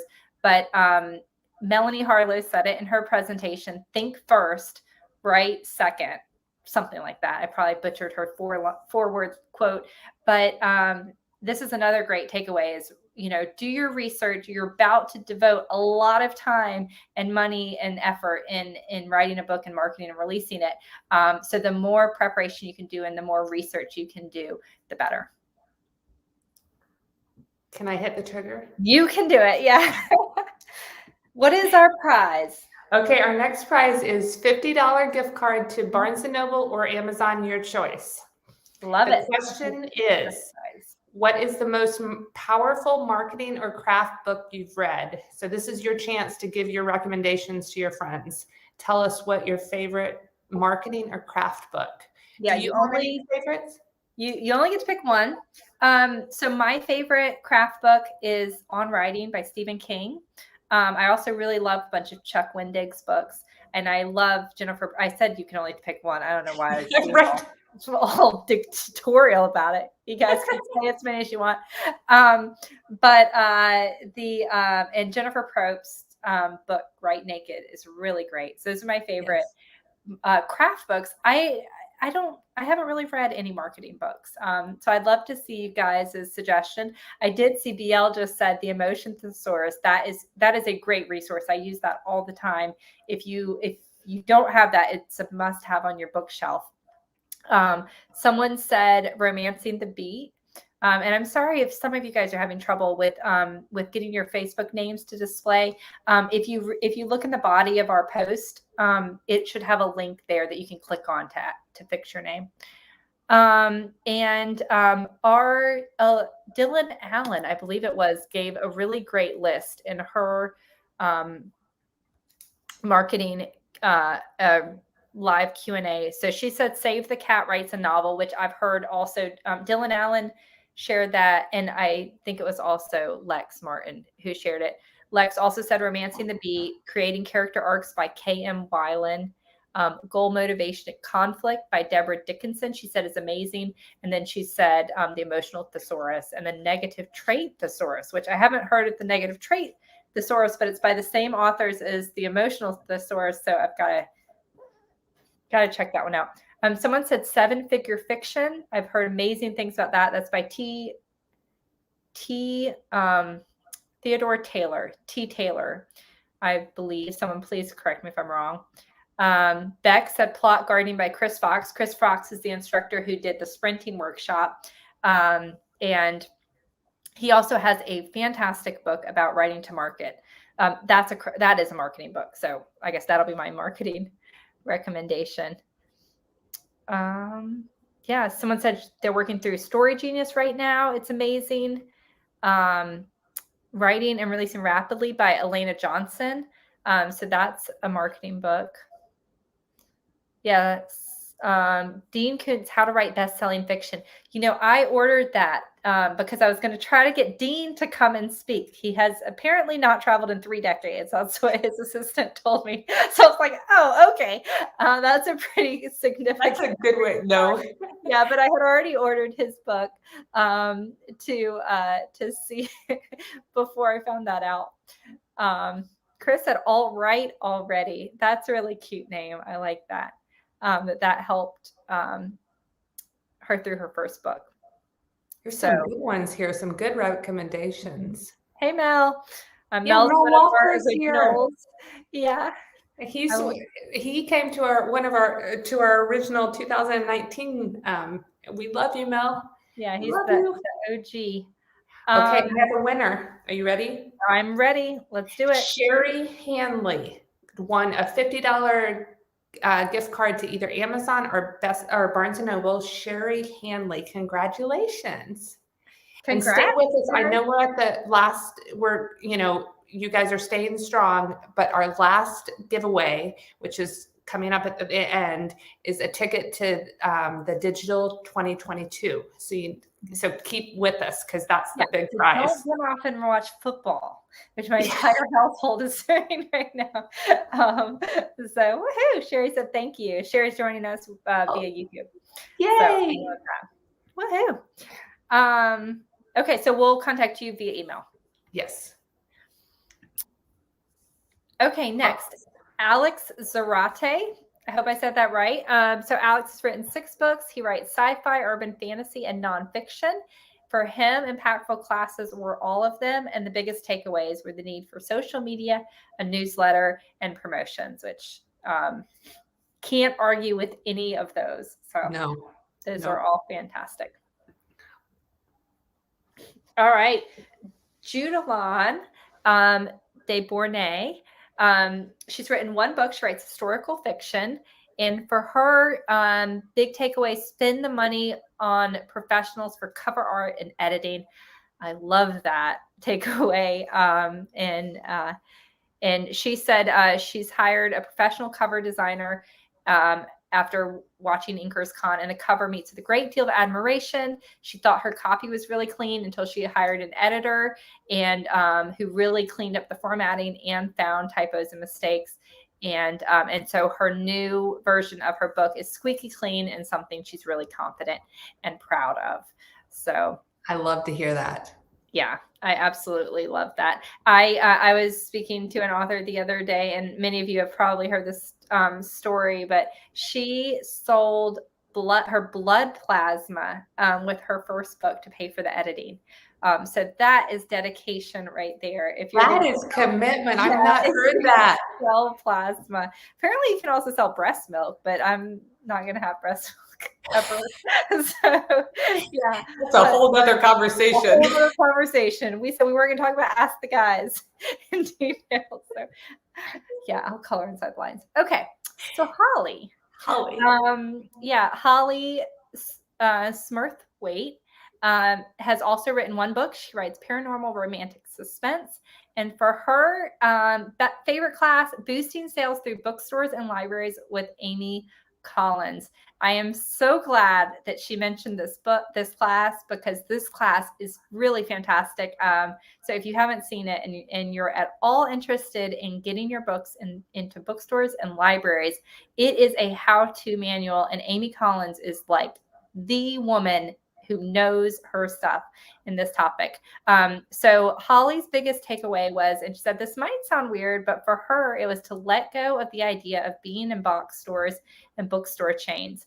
Finding out what it takes to get there made me realize I wasn't willing to take on that big of a task or make that huge of a risk. And so for her, it was really freeing and great to find that out quickly and to just cross it off her list and focus on other things. And so if you haven't watched this presentation, just one of the Cliff Notes takeaways is she walks through what a big box store or bookseller, their process that they use, and every like spot on the bookstore shelf is like a pod that is decided in advance. This isn't like them just rearranging whatever.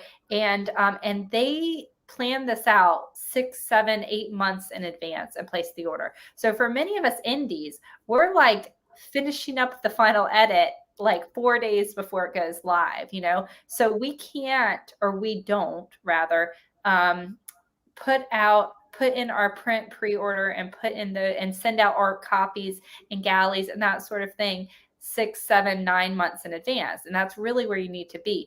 And as I was watching this, I had just that night been cursing my publisher, because my release date, I just turned in the book and they're like, okay, great. In 14 months, we're going to publish it. And I was like, oh my gosh, like what takes 14 months? And I'm watching this presentation. I'm going, okay, I get it. This is what takes 14 months. But the other thing that she talks about is the financial risk. If you do have a win and Target says, this is great, Alessandra, we're going to put the Ghostwriter in all of our Target stores. We're going to order 30,000 copies. I have to be prepared for up to 30. I mean, it could be more than that, but a 30% return rate is not unexpected. And so that's 10,000 paperbacks that are going to be coming back to me, or I'm going to have to pay to be destroyed. And is that a financial? So when Holly's talking about the financial risk, is that a financial risk that I can afford and I'm willing to take on? So it is a really great class. Amy is super engaging and interesting as a speaker. And she talks again about bookstores and the process that you can go through if that is really something that's important to you. And the same with libraries. So those are the two things that she talks about. I think it's great that she said it's freeing, because Candy Steiner said in hers to pick, and she was talking about social media, to pick what you're passionate about and use your energy in there and not spread yourself so thin. So the fact that Holly early on in her career could say, this is not a priority for me. I'm not willing to take that risk. What a freeing thought that she can now focus on something else that is her passion. That's wonderful. Yeah. And in the comments, Nikki said, why would the books have to be destroyed? Fantastic question. So when you are uploading and putting your book available and into the catalog, you have to decide how you're going to handle returns. So the bookstore orders the copies. If they don't sell them, then they can return them. They don't, it's 100%, they can return it. So when they return it to that wholesaler, to that distributor, which is like typically Ingram, I, as an author, can decide if I want Ingram to mail me back that book. And when I say that this week I got 5 huge boxes from Ingram that were returns. It's got to be over 200 books. It's actually more than that. It's probably 400 or 500 books. But I got 5 huge boxes of books. So you have to decide whether you want Ingram to mail you back the books, which is there's a cost. I have to pay for the book and I have to pay for the shipping to go to me. Or I can pay to have those books destroyed, which is a much lesser cost, but I still have to pay for the book. So that's your option: is either do you want to pay, $5 a book, or do you want to pay $3.50 a book for it to be destroyed, or $5 a book for it to be shipped to you? So you have to make that decision. And you talking about being freeing, this was very similar to how I felt when the New York Times list became non-ebook. So back in the day, we used to have the New York Times ebook list, the New York Times print list, and there was a combined list. And us as indies, I mean, our whole world was trying to get, at least for, once you'd reached a certain level of success, was trying to get your letters, which a lot of authors talk about in the Q&As, but trying to hit that New York Times list. And every single decision we made when we released, the day of the week we released, our marketing dollars, our advertising campaigns, everything was focused on those first 7 days, whether or not to have a pre-order, our distribution, and to what retailers, because everything was all about the New York Times list. And when they took away that ebook list and really kind of, I think, made a decision, my opinion is made a decision in the back that we are not going to put indies on that list, that for me was like a weight off my shoulders. It was, granted, it's very easy for me to say that because I've hit the New York Times list, so I already have that title. But it was like, okay, like I could release any day of the week now, and I can spread my marketing over the first month instead of the first week. And it was very freeing to me just to be able to take that off the table and focus on something, else. And there's plenty of other things for us to focus on. Very good point. Oh, BL's here today. Oh, perfect. Yeah, I just saw BL talking about paperbacks. So BL's written 26 books. Woohoo! Yeah. She writes LGBT for her, the Keywords and Categories Roundtable. And for her biggest takeaways, changing things up from covers and blurbs to keywords and categories, also to do longer pre-orders, and A+ content on Amazon, which A+ content on Amazon was like being released right around the time of Inkerscon, so it's perfect timing. And BL changed her keywords and categories and the cover on a YA that she had that was not selling. She put it on sale, and it ended up going to #1 in her category. So that's that screenshot there. So huge congrats, BL. I love that, and I love this example. That is awesome. Congratulations. And that's now, you watched this one, right?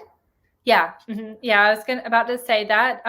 That was a great roundtable, and in it, she goes through using Publisher Rocket, which is a software. There is a cost associated with it, but it's great. She takes you, literally is doing a screen share where she's showing how Publisher Rocket works, how she uses it to find keywords. I believe it was Fiona Murphy. And if that is not right, I'm so sorry. I should have written down, but I believe it's Fiona Murphy. And how she really preaches that you should update your keywords fairly regularly. Like, and if you have 50 books, that can be quite laborious, but once a year, if you have the time, to go in, because keywords do change, and trends change, and, what's being searched on Amazon changes. So if that's an easy, free thing that you can change. And talking about categories, keywords can be used to put your books in subcategories that you can't select through KDP. And the other tip she had was to look at your reviews to find keywords. If you're struggling with keywords, look at a bunch of your reviews and see if there are any words that stand out. One for her, overprotective hero was one that she saw. And when she looked that up in Publisher Rocket, it was crazy, like the number of searches that people were doing for the words overprotective hero. And she found that through her reviews. That's so interesting. And if you don't have reviews, then look at your competitors' reviews, and you can, kind of steal keywords from that. More about market research, right? More about market research. Yeah. BL says it me how much keywords and categories matter. Yeah. And as far as visibility on a retailer, we have an entire class on keywords and categories at the 2022 conference. I can't stop talking about it. We just get so excited. We just do. Like living and breathing it right now. Yeah. Yeah. Amanda, thank you. You are an angel. So she says it was Fiona Murphy. Whew. So yeah, Fiona. And there was a question of whether we would share these slides or not. And I think we can absolutely share the slides. We'll figure out, we'll send a recap email and we'll send a link to the slides as well. So that's a great question, Maura. Yeah, I'm glad you asked that. So Brina, yes, I'm not crazy. We had a slide for Brina. So yes, that's great. And she's here tonight. So Brina's written 24 books, which is fantastic. She writes LGBTQ romance. And for her, keywords and categories roundtables. I might have talked too much about this, but I used up all my gas. But her big takeaways: leave no book behind. And I love that. Categories and keywords and how important they are. And she says now, don't look at the first day of release to make or break the bank. And so many authors do that. We put so much pressure on a book's release and how it does the first day or the first week. So she says, I have the power to change what isn't working. Adding keywords and expanding categories has proved successful for me. And she changed several covers, expanded her categories, added more keywords, and became mindful of her title, which your title can also affect your searchability and discoverability. So she said all of the above were successful. So that's fantastic. That's fantastic. Good job, Brina. That is really cool. Leave no book behind. I love it. Oh, awesome. Okay, so this one. Look at us, 4 minutes before 8. We couldn't have planned it better.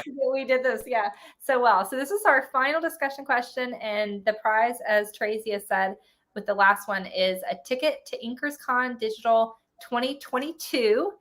You will not be our first attendee. We already have some fantastic pre-registrants. If you already signed up for Inkerscon Digital or you're attending the live and you win, don't worry. We can refund your money or work out, a discount off the live conference. So we'll take care of you. But what is the next Inkerscon class you're going to watch? And if you have watched all 27 of them, then please say that, and you deserve an extra gold star. And if you're not sure, Nikki said, I'm not sure, taking recommendations now. And we really should have asked what their favorite Inkerscon class is. I know we asked that about that. Carolyn said Facebook ads in 2021, and that is still super relevant. Kana said, oh my gosh, these are coming in so fast I can't click on them. Boosting sales through bookstores and libraries. Yay! I'm glad that I sold someone on that. Kate's watching Sprinting tomorrow. Monday is World Building. She's doing a class right now. Man.